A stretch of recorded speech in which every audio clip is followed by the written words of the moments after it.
From our nation's capital, it is Wednesday, July 18, 2018, and this is Interviews from Earth 1 on the Bob Cesca Show. Yep. I wanted to talk to this guy for a really goddamn long time. Malcolm Nance is here today. He's the author of The Plot to Hack America. The Plot to Destroy Democracy is his new book, shooting up the New York Times bestseller charts. So let's dig in here. Malcolm, how you doing? Hey, Bob. How are you? Good. Is this a good time? Yes, now's a good time. Oh, perfect. Because, God damn it, we have so much to talk about. Let's dig in here. Malcolm, one thing I want to ask you, I mean, there's a million things I want to ask you, but the first thing I want to ask you is, do you feel like now, I mean, and trying to look at the cup half full and all of this, do you feel like after Helsinki that the dam might actually be breaking, that we might have seen some people turn around and realize that, oh shit, all of you people talking about Russia, you were actually right? Do you feel like that's happening now? Well, to a certain extent. I've got a little bit of bone to pick with the media. You know, I wrote Plot to Hack America 5 weeks before the election. It was actually published 5 weeks before the election. I wrote it in 5 weeks, from July 25th, and I turned it in September 2nd, 2016. Wonderful. And amazing. It went to print and was available online September 23rd, the exact same day Obama was receiving an almost identical report from the CIA. And the only difference between the two was my Russian operation was labeled Operation Lucky 7, and the CIA and FBI called it Operation Grizzly Step. That's the only difference between the two reports. Jesus. And in fact, when Obama came out and the CIA released their report, I had an interview where somebody said, "How does it feel to have the CIA endorse your findings?" And so that book got zero, other than MSNBC, received zero media. Zero. Not one book review, not one request for interview from New York Times. We did get some from National Public Radio, like Marty Moskowayne and On the Media. They did a couple, but zero. And it sold 100,000 copies in 2 years. Yeah. So now, you know, I have Plot to Destroy Democracy is out, and a much bigger book with a national level publisher, and everything that occurred on Monday is in my book. Nice. I mean, with the exception of choosing Helsinki. I predicted that Trump would be meeting with Putin. I predicted how he is being handled by Putin. I spell out very clearly the entire Russian long-range strategy that they have for Europe and the United States. And it's all coming to fruition. Yep. And so for an intelligence practitioner like myself, it's terrifying. You never want to see your assessments come into play, right?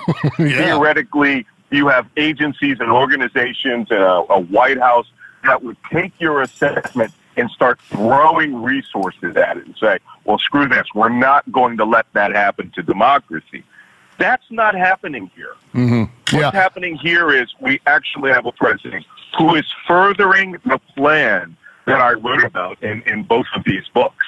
Yeah. You know, I keep saying, Malcolm, as I report on this, as I relay the reporting that I've been reading and trying to put all of this into a narrative, as you have been in both of your books, I keep repeating the same thing. I wish I was wrong. I sincerely do. I wish we were all wrong about this and that we're just not seeing this and that the damage isn't going to be as severe and that the crisis isn't as bad as we all say it is, but it actually is. We're not wrong. And that's terrifying.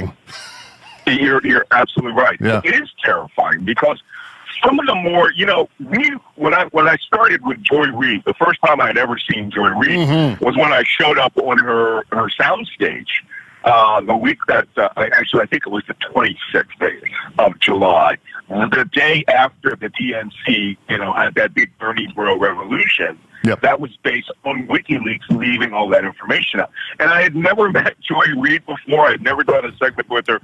And all she knew was that NBC told me, Malcolm Nance has something to say. The understatement of the year. Right there. So I was told 3 o'clock that afternoon, go on into the Independence Hall set that they had set up overlooking Independence Hall, and said, go ahead. And Joy Reid looks at me, she goes, oh, Malcolm Nance, MSNBC terrorism analyst. I hear you have something you'd like to say. And I said, the United States is under attack in a broad-range cyber warfare attack. Yep. And the WikiLeaks releases were done to split the Democratic Party in half. Right. To enable Donald Trump's victory. But the minute I left that studio, I went home and I started plot to attack America, and which was an intelligence assessment of how the Russians had to organize the place, who they would have cooperated, they would have gone and placed Donald Trump president. That assessment, I would have done that if it was the presidency of Burundi, right? Yeah, right. It doesn't matter. The processes all work the same. And so long as the data comes together, you can make a yay or a nay or a maybe type of assessment. But when I finished it, I thought, this game is on. I mean, when I saw the Russian hacking of the DNC, I thought, no one does Watergate out of the clear blue sky. Yep. This is Watergate 2.0, which was the name of the first chapter of that book. And I said, this is done to benefit one individual, and it's not Hillary Clinton. Yep. So, that assessment was absolutely spot on. And, it gave me something to talk about for 2 years, From time to time, I really wish that, when there are these small terrorist attacks, I feel like, wow, I'm going to get a break. Yeah, right. Right. It never works out. Well, regarding the DNC and that aspect, that prong of the attack, I've been looking at that quite extensively, especially over the last 4 or 5 days, especially since the indictments were handed out on Friday with the 12 GRU agents and some of the details involved in those indicting documents. And one of them being that they were able to get their hands on the DNC's voter analytics. They were stolen by the GRU, one of the many documents that they stole. This is rather alarming to me. I don't know how you're necessarily evaluating this, but from where I'm sitting, that particular set of documents, those DNC voter analytics, could have given Russia, certainly Russia, if not the Trump campaign too, the ability to micro-target Democratic voters to convince them to either vote for a third party like Jill Stein, to stay home on Election Day, or even to switch over to Trump in the cases of some of those voters that actually cast ballots for Barack Obama in 2012 and then famously or infamously switched over to Donald Trump in 2016. Is that a fair assessment of how you can actually apply those documents to sway voters' hearts and minds before an election? You're absolutely right. And when I heard about the analytics, I went straight to battle station. And my first thought really was this. Those analytics are going to be found in someone's computer. Yeah. The GRU may have taken them, but it's quite possible that they passed them on along with everything else, the whole trench, to WikiLeaks, and it's quite possible Cambridge Analytica has them in their possession, or the Trump data team has them in their possession, or individuals in one of those organizations. Whoever has that, because I don't think the Russians would just say, okay, now we have the analytics, here's everybody that Hillary Clinton was targeting for advertisements and targeting for, speeches and fundraisers. That's one thing. That has to be converted into a psychological warfare weapon system using someone. And the only people who could really use that is Donald Trump's team. Yeah. And having that data would give them the name of every Democrat that voted for Barack Obama, as you said. Now imagine those voters being cross-referenced with Cambridge Analytica's work and the Internet Research Agency creating propaganda products. But I want to caution you here. There were more than one psychological warfare, information warfare team out there. And I had estimated that there were multiple Internet Research Agencies. Jesus. Although I think what I call RIFRA, RFIRA, so I don't confuse them with the Irish Republican Army, but the RIFRA Internet Research Agency was out there doing focused targeting specifically for Trump and the U.S. election in order to operate as their information warfare management team. And I also assessed in my book that there would be a GRU military component who would be responsible for hacking and cracking and stealing, which exactly there was, and that there may also be more indictments at a higher level in the Putin administration, because there had to be what I called an IWC, right? Information Warfare Management Cell. Right.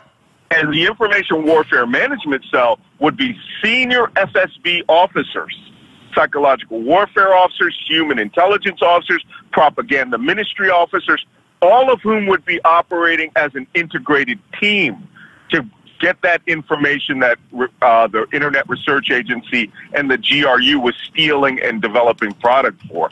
So the management level, not just Prigozhin. He's the civilian. He was just a dirty trick schemer for Vladimir Putin. But the military and Kremlin officers, maybe even indicting, Igor Sechin or everybody except Putin.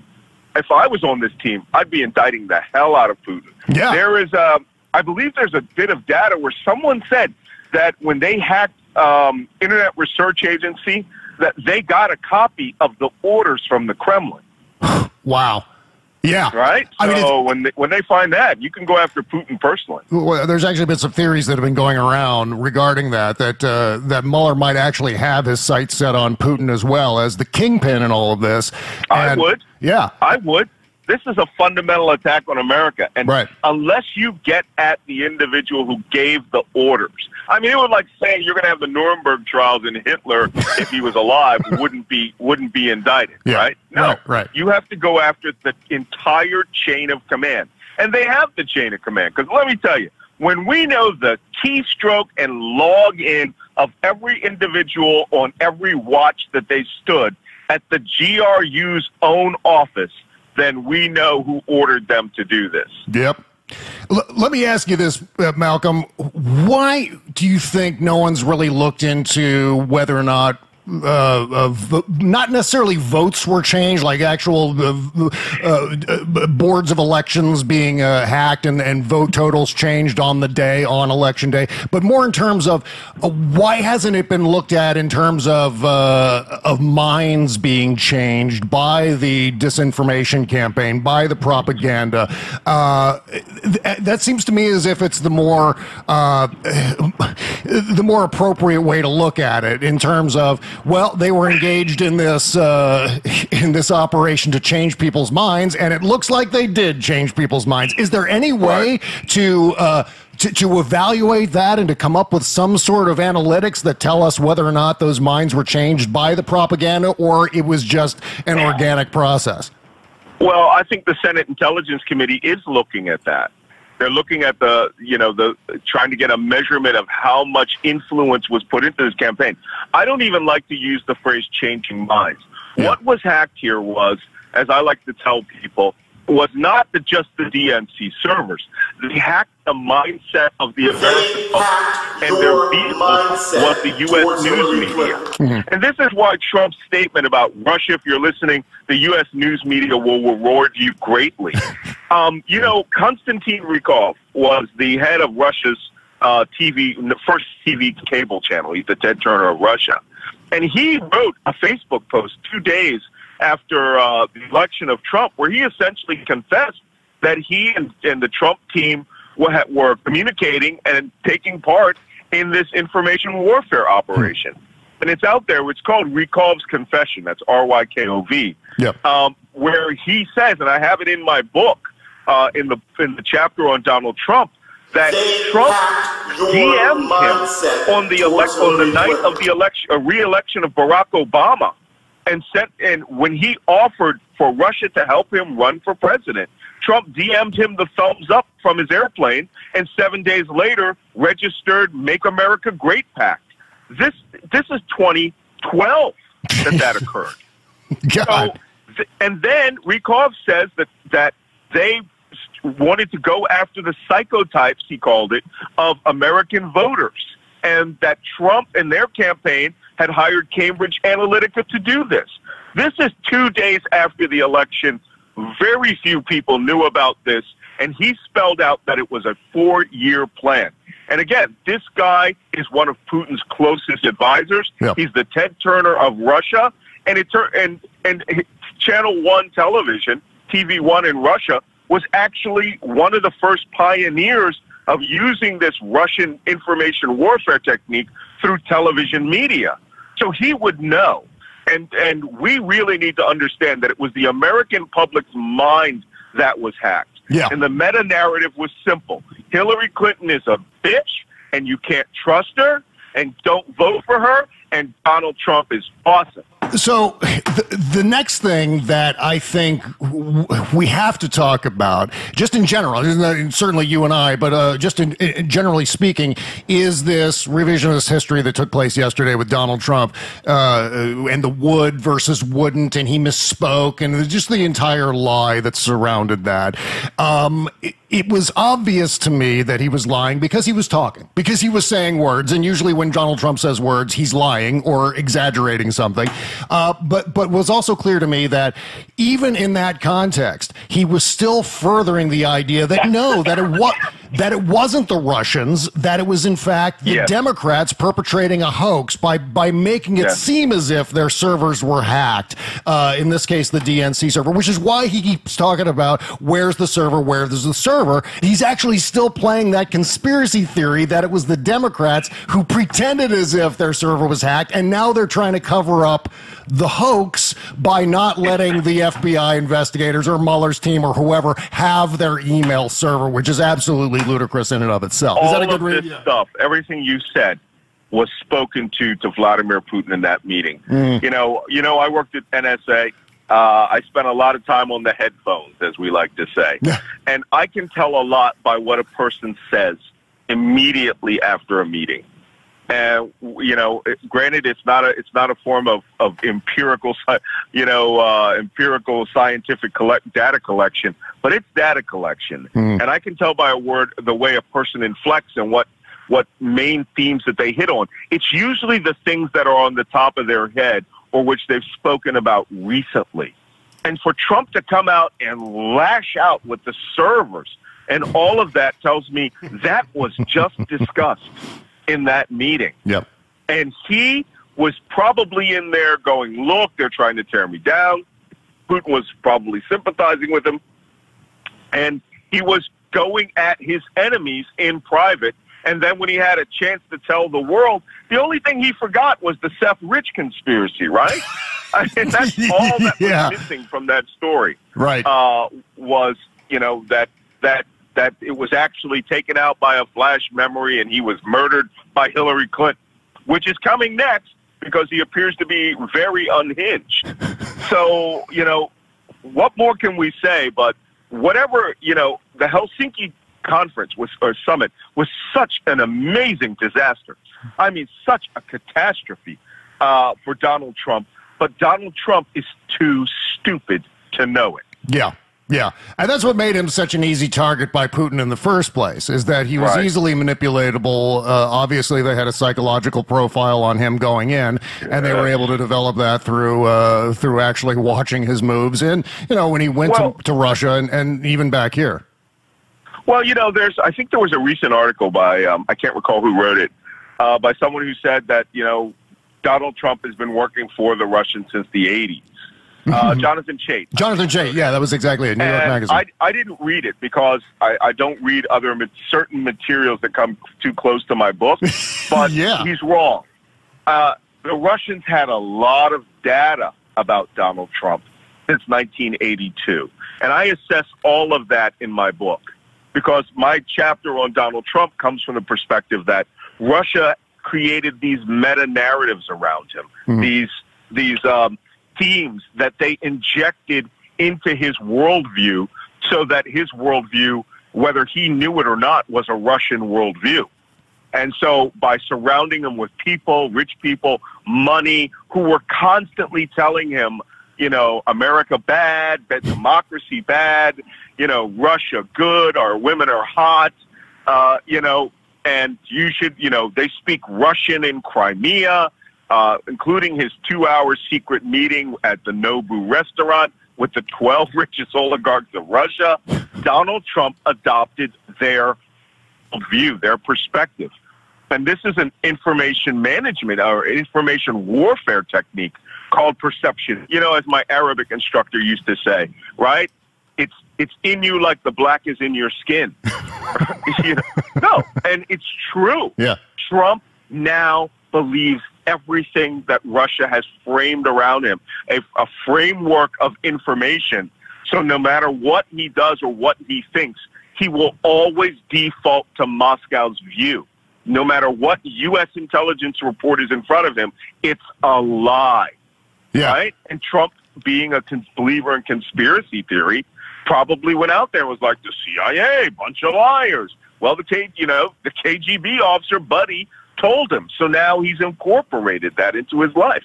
So their profile on Trump that they've accumulated clearly since 1982, they're able to use that information to fashion statements and things that will trigger Donald Trump to do X and Y per their needs, right? Is that what you're saying? Well, no, that information of 7 years of communist collection against him, including the times that he went to Moscow and St. Petersburg to create a Trump Tower, that's just going to give them a basis of a psychological report. Yeah. They would have updated that greatly when they saw that he was, spending, taking Russian money for apartment buildings, to see him transition into to the role of a useful idiot, someone who is doing things for their own personal benefit, and they don't care where the money comes from.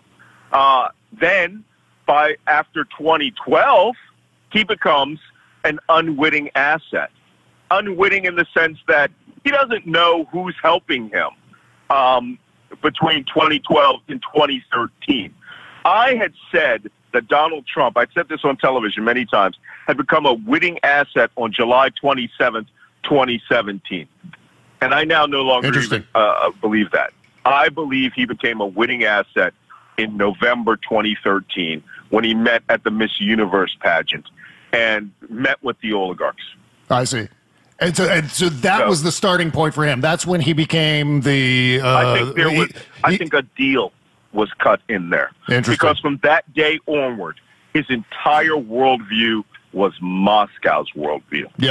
Yep. Because after that, no, it wasn't the what was the birther thing? That was, I want to say the birther thing was 2012, but I don't know if that was necessarily linked to something that was fed to him. It was before that. It was like 2010 through 2012. I see. Yeah. But again, the way that he sees the world, he was a racist Islamophobe before that. Mm-hmm. Now he's just a racist Islamophobe, who suddenly got, an education on how things happened in the rest of his world. And once he got that, then it became his entire grounding of foreign policy, his entire grounding of how the world worked. Yeah. And, you got to remember another thing. He was now on the stage with the richest of the ultra elite, the guys who have a $50 million boat, and the boat has a boat dock in it, right? And a helicopter pad. Trump doesn't have that kind of money. No. Right? He certainly doesn't have the kind of money that he says he has. That's for sure. Right. That's absolutely right. That's absolutely certain. He doesn't have any of the money that he says he has. And there is that class of complete ultra elite who, when they operate in the rest of the world, sorry, I'm moving a little. That's okay. They have a complete indifference to money because they make so much that they just cannot, they just don't even involve themselves in the world. It's I make this joke that Trump is, that the people Trump is dealing with are like Hans Ernest Blofeld, right? Or Hans Stavro Blofeld from James Bond. Yeah. He's an insane billionaire. Money no longer has a meaning to him, Yeah. And all he does is he sees the world as something that, that needs to be brought under control. Trump met with those people in 2013, and they gave him his worldview. And I'm sure they said, we would like to bring you along with us. We would really like to have you with us, but this level of loyalty exceeds nations, except Russia, because it's led by an ex-KGB officer who sees he created this system. But what he really wants, he wants Trump to bring the United States into an axis of autocracies. Yeah. And he needs to disable American democracy in favor of a foreign autocracy. And Putin is going to be the leader of that team. And you know what? That's what's getting lost in all of this, too, Malcolm, is the fact that this is more than just an attack on democracy, and it's more than an attack on the elections, that it's actually a shift in potentially how the executive branch functions inside the United States government. It's a shift in terms of, well, let's look at it this way. As an agent of the Kremlin, Trump is capable of doing a lot more than screwing with the elections. And one of my things is that he really, really loves the Russian oligarchs, and he really loves the idea of a kleptocracy. And that one of the things he is currently engaged in, and we can see it through his inability to release his tax returns, through his constant visits to Mar-a-Lago and to Bedminster and to Sterling, all of these things where he is actually getting paid directly by American taxpayers, as, at least in my perception, as the beginning of the American kleptocracy, where, much like Russia, they're taking money from taxpayers and they're sticking it directly into their own pockets. Is that a pretty fair look in terms of what else is going on here besides the election? You're absolutely right. You know what? Long ago, when I was young and stupid and very bored because I was in Bahrain, I read Ayn Rand's Atlas Shrugged. Yeah. And I completely ignored the romance story. It was so lame.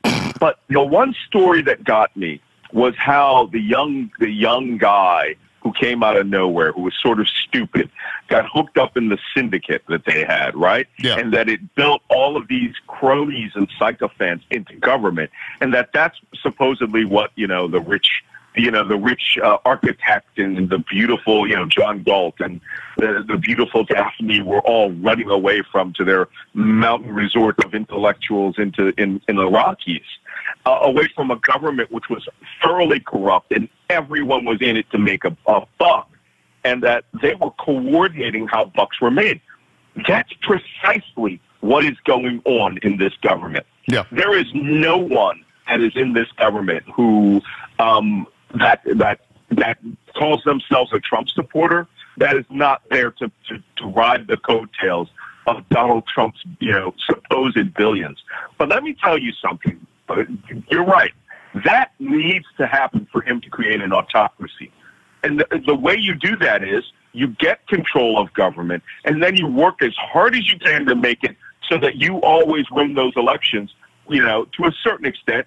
You jury rig them, you cheat legally, so to speak, so that everything that happens from this point onward is validated through a democratic election. And so you technically remove your rights and become an autocracy through democratic representative democracy.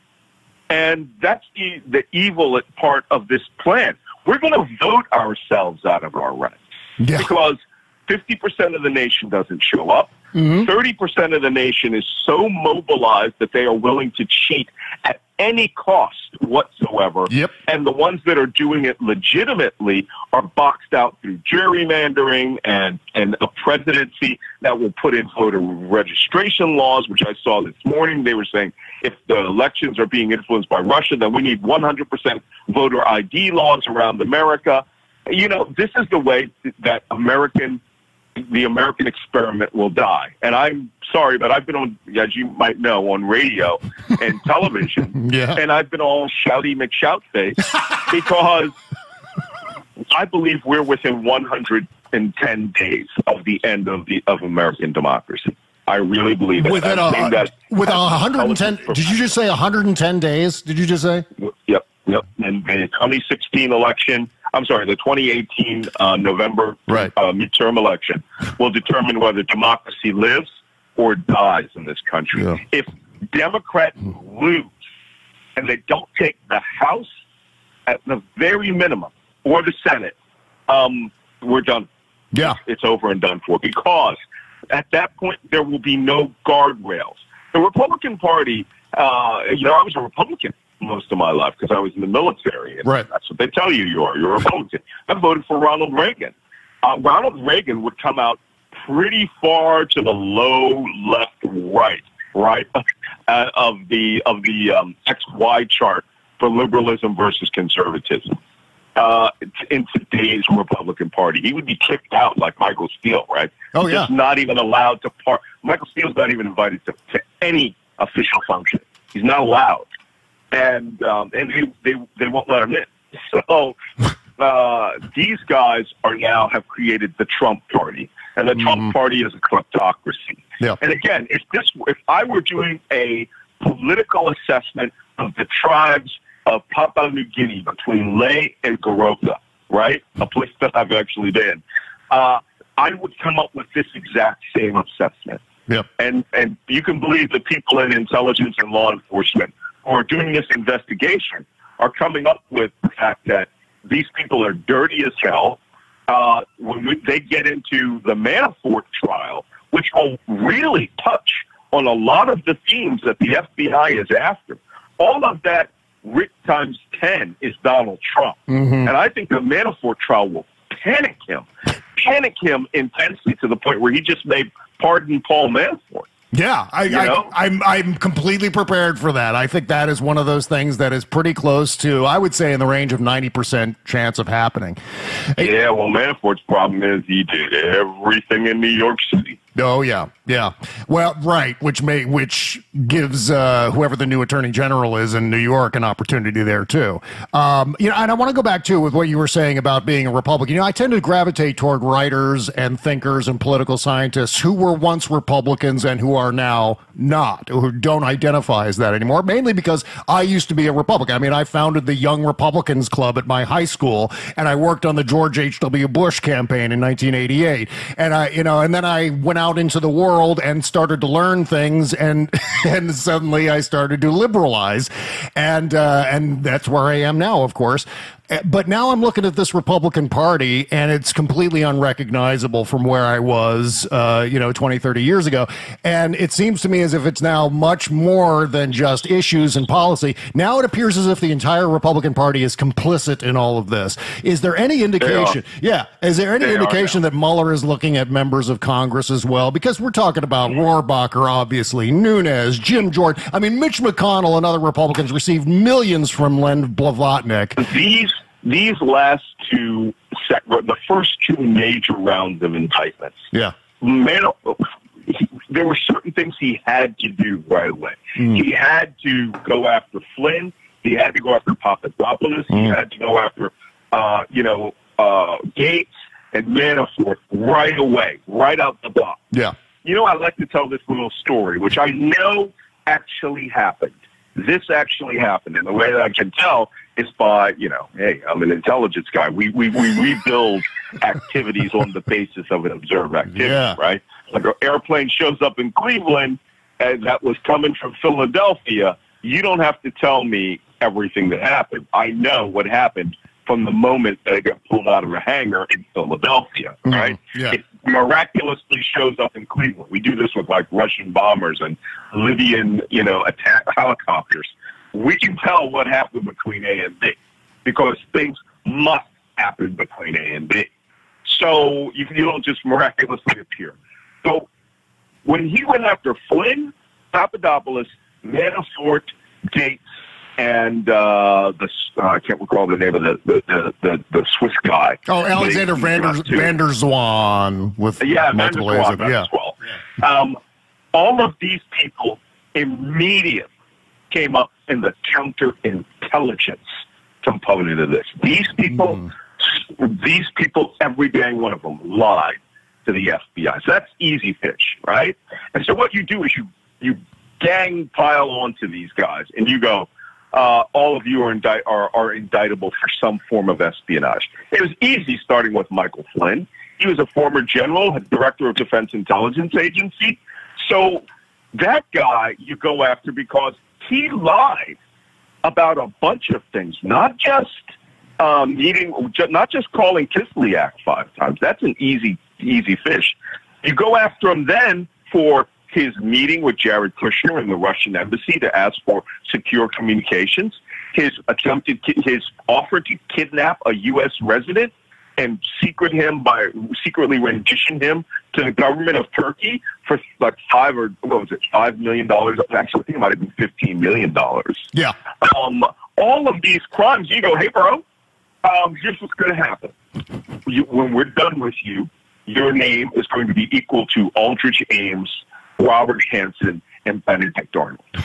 And we know about your Russian girlfriend, Svetlana Lukova, that the British have notified us about, that you were hanging out with at the Cambridge Intelligence Group back there at Cambridge University, who the British have assessed was a Russian GRU officer. So, so while you were, I got to be careful about what I say, but I just don't want to, I don't want to betray any confidences and speak naughty. So all of these things, you surround that guy and you go, oh yeah, you'll be stripped of your pension. You will be disgraced. The U.S. Armed Forces, when you're convicted of essentially everything except the Treason Act, divulging of classified information, dealing with a hostile power, possibly being an agent of a hostile power, then we will have the Army break you to a private and strip you and give you a dishonorable military district. Yep. And that's how they come through the door. Yeah. Okay? You're going to talk at that point. You're going to talk really quickly. Because if you're even slightly, remotely guilty of any of those things, they have a way to make it stick. And another thing, the only real power the FBI has is that if you lie to them, they will hit you with a felony conviction. Yep. And I lied to them already. So they had them already in the box. So by doing that, or Comey went after the really low-hanging fruit, the guys that he could break quickly. And having Papadopoulos, that guy was just a dope, all right, who was being used by the Russians, who thought that he was doing something, but it was all based on Donald Trump's personal desire for all of these things. So the command climate had to be set at the top, right? There was just no way that this is just like, oh, I just think I'll go arrange a meeting between Putin and Trump. We had seen all the videos. Yeah. Trump had been desiring this with a white-hot passion. So those things happened under Comey. They got handed off to Mueller. So back to my story. So Mueller comes to work on the first day after Comey's fired and the special counsel is put into place. And that's why. So he sits down at the desk with the classified top-secret SCI briefing of all source intelligence, human, SIGINT, cyber, imagery of every one of these people who they suspected during Comey's time of being American citizens in direct and continuous communications and contact with known Russian intelligence officers or agents of the Kremlin. Right? Yep. He sits down, he opens up this book, he reads it. All right? He starts at let's say 10 in the morning because he had to have his 9 o'clock meeting with all his new lieutenants. He sits there, he reads it. 3 o'clock in the afternoon, Mueller picks up the phone and he calls the first person he's going to hire. He calls in the former director of the Treasury Financial Crimes Division. He didn't call in the former director of the Counterintelligence Division of the FBI. He didn't call in the former CIA spy hunters. This guy picked up the phone and called the Treasury Financial Crimes Division in. Yep. Now, what does that tell you he read on that day? Because you don't, whatever he read, it's 500 feet deep with dirty Russian money. Yeah. And then you know what he did? He hired 16 more financial crimes prosecutors. Yeah. So see, this is how we do it in the intelligence community. Well, he hires this guy the same day that he takes over, which means whatever he was read or was briefed in, it is a ginormous. Oh, and the guy that he brought in, the next guy that he brought in was the man that took down Enron. Yeah. The largest financial fraud case in the history of America. Yep. And then that guy left the Enron after breaking out Enron, and came to New York City to break up mafia money laundering. That's guy number 2 that he hired. So, and then 14 more. What do you think the bulk of the stuff that Comey had already determined was? Was it spying with the Russians? Yeah, that's there. They pretty much got those guys dead to rights. It's all the Russian money that is involved around, in, over, under, and for the Trump campaign. And that's because in spy hunts, the first thing we do when we determine that, and now I'm not a spy hunter, right? I have been under investigation by these guys because we had, when I was at NSA, turns out a guy that worked on the same floor that I worked on was a Russian guy. Turns out that he went dirty. And for $36 or $39,000, he sold out a multi-billion-dollar program. And I wasn't in his space. His space was a cycloid door on the other side of the hall. But I was on the same floor. Everybody got scrubbed. Wow. In that one. Because I could have met him at the water cooler, right? They interviewed everybody on that deck to make sure that none of you weren't in conspiracy. I didn't even know who they were talking about. They were like, do you know anybody, blah, blah, blah? And you know what? Polygraph, right? Everybody got re-polygraphed in his division because he was a spy, and spies recruit other spies. So Mueller has all of these resources at his disposal, but he goes out and he hires the murderer's row of financial crime prosecutors in America. Oh, God. You know, and what I wanted to... Oh, I'm sorry. I meant to make an aside there. Okay. The reason I told you that little story about NSA, when they suspect you of espionage or anything close to it, they tear your financial life apart. I mean, I got hauled in one day because I was a month behind on my car payment. I didn't know it. I mailed the check Jesus, really? I mean, a month behind on a car payment. My SSO brought me in, and they were like, you're behind on your payments. And that's when I had already been in like 8 years. I didn't even realize how closely they were monitoring my finances. Because that's why people become traitors. Money. Well, I mean, and this brings up a whole other area of conversation. We only have a few minutes left here, but I want to mention, too, that, it always struck me as bizarre that Trump was saying that he was paying for his campaign out of his own pocket. The notoriously cheap Donald Trump was paying for his campaign. There's no way, I was saying, there's no way he paid for his campaign out of his own pocket. Yeah, of course not. No. A guy who I've come to really like, we've had dinner with a few times, is the guy who wrote Trump Nation. Oh shoot! Yeah, I can't think of his name. I'm having a senior moment, I know. Me too. Hanging out with him, and so anyway, he wrote all about Trump's past and how he would rob people, how he would cheat.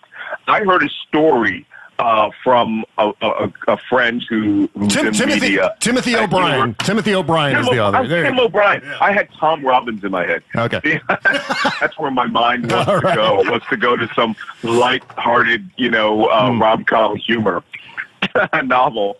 So someone who worked at a major university, an Ivy League university, was expecting a check from Trump.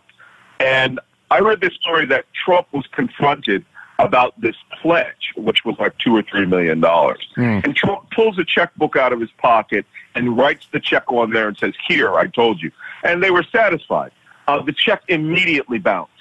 And that the account that it was associated with had been closed for over 10 years. And that he carries this checkbook out together in order to trick you. And this is how everything has ever been done with this guy. Look, the NRA spent 10 times the amount on him, according to what we know, because it's the amount they said was $30 million. There are people who have estimated it may be as much as $70 million. How much of that money came from Moscow and the oligarchs? Because now, I wrote half a chapter about Maria Butina and Alexander Torshin in I call appropriately entitled chapter, "The American Beachhead," where the Russians got into the conservatives through 3 sections: evangelicals, the National Rifle Association, and the alt-right. Yeah. And that's how they got in there. The evangelicals and the NRA is how they got into the mainstream conservatives, because Russia's strategy for the last 15 years has been to take over all conservative parties in the West. They own all European conservatism. They openly accept money from Moscow. In the United States, because of the laws, they had to use influence and under-the-table money. But they just read the conservatives were, as you know, the KGB said, were greedy, self-centered people, or the best agents and assets. And that's why Trump may have gotten an enormous, maybe tens of millions of dollars from the Russian oligarchy funneled through the American right. Yeah. Well, going back to the NSA, because we got about 2 minutes left here, Malcolm, and there's not nearly enough time, so we're going to have to do this again sometime in the future. But I wanted to ask you about NSA and Edward Snowden, a topic that we could spend literally hours discussing. We'll try to squeeze into the last couple of minutes here. Okay. So we can leave Greenwald out of this. I know. I'm not going to mention Greenwald because, God, you want to talk about someone I could spend 6, 7, 8 years talking about? There's Greenwald. But the thing is, won't give him 10 seconds. I keep going back to 2013, Malcolm, and Edward Snowden at the Russian consulate for a birthday pizza party in Hong Kong. I go back to Edward Snowden being shuttled from Hong Kong to Moscow by WikiLeaks attorneys. I go back to Putin welcoming Edward Snowden with open arms, and all those thousands of documents that were stolen, and maybe millions of documents stolen and dropped into the public domain by Greenwald and Poitras and others. Do you think, and I keep going back to this, and I feel like there's connective tissue. I have no distinct links between these two other than Russia and the obvious usual suspects here. Do you see any linkage between Edward Snowden and what we're seeing now as far as this whole process ramping up in 2012, 2013, et cetera? The only linkage I see is the fact that Edward Snowden is a defector, okay? And now you're talking to someone that I've worked in the halls of NSA. Yep. So I take that defection personally. All right? Those people are thankless. You don't meet people from NSA. It's really hard. You meet CIA guys all the time, right? Yep. They all get book contracts and they come out there. I mean, even General Hayden, you didn't even really know about him until he went over to CIA, right? Right. So, I may be the most, other than Hayden, the most well-known NSA guy out there, other than him and Snowden, because we don't effing talk about our job. Yep. And it's as simple as that. And I only came out into the media because I had done waterboarding at Sears School, right, at the survival school. No one knew anything about it. I never mentioned for almost a decade that I was a cryptologist. And there's a reason for that, because we take the security of the nation seriously. Snowden joined the CIA and NSA with the specific task of getting 20 million pages of material. Jesus. He betrayed people in NSA by stealing their logins, by social engineering people, running over to their computer just before the log-off went through and stopping it. The man is a spy. He is a traitor to this nation. Yeah. And let me tell you, I think that the alternate movie of the spy hunters against Edward Snowden and the subsequent impact of his treason, this guy will be teaching at the Yuri Andropov 101 Battalion School of Intelligence. That is their version of the CIA's farm. No, just like some of the Cambridge, Cambridge 5 spies who went over to Moscow were unabashed supporters. This man has defected to Moscow. Yeah. He didn't defect to Ecuador. He didn't defect to Peru. If he had stayed still, walked out on the street and said, "I'm getting a lawyer, screw all you, this is Pentagon papers," I would respect the man. Nope. I'm sorry. Nope. Edward Snowden had never better crossed paths with me, And his facilitators, all right, his treason and defection facilitators who go out and reap rewards for this. None of this was journalism in the end. Right now, they are shills for Moscow. They hold all of this down, and it has now critically damaged American democracy. I wouldn't doubt for a minute. Do you ever see when Snowden puts out these tweets like, I can tell you about cybersecurity? Oh, yeah. You're a traitor. Right. You are literally, by technical definition, because we were at war, by the way, with Al-Qaeda and ISIS, but we were at war. You defected over there, and you took America's secrets and you exposed them to ISIS, Al-Qaeda, the Russians, the Chinese, and now they are literally lobbing psychological and information warfare cruise missiles at America, and Edward Snowden has facilitated and assisted them. And that rat bastard wants to come here and get into it legally with me. You know what? I'll escort you over. The book is called The Plot to Destroy Democracy, and I'll include a link to the book in the show description, so you can go right over to Amazon and pick up Malcolm's latest book over there. Malcolm Nance, thank you so much for joining us today. It was such a pleasure. My pleasure, and thank your listeners for getting it to, we're almost at the top of the New York Times bestsellers list. You bet. We're going to have to do this again because there's so much more to talk about. Thank you so much again, my friend. All right, take care. Take it easy. Bye-bye. Bye-bye. Oh, that was amazing. God, I love talking to Malcolm. We could talk for another, I don't know. We could have just continued for hours and hours and hours and days and days and days, and neither of us would have ever shut up. I, too, am Shouty McShoutface these days, so Malcolm's not alone. All right, coming up on our Thursday show tomorrow, it's T-Rex David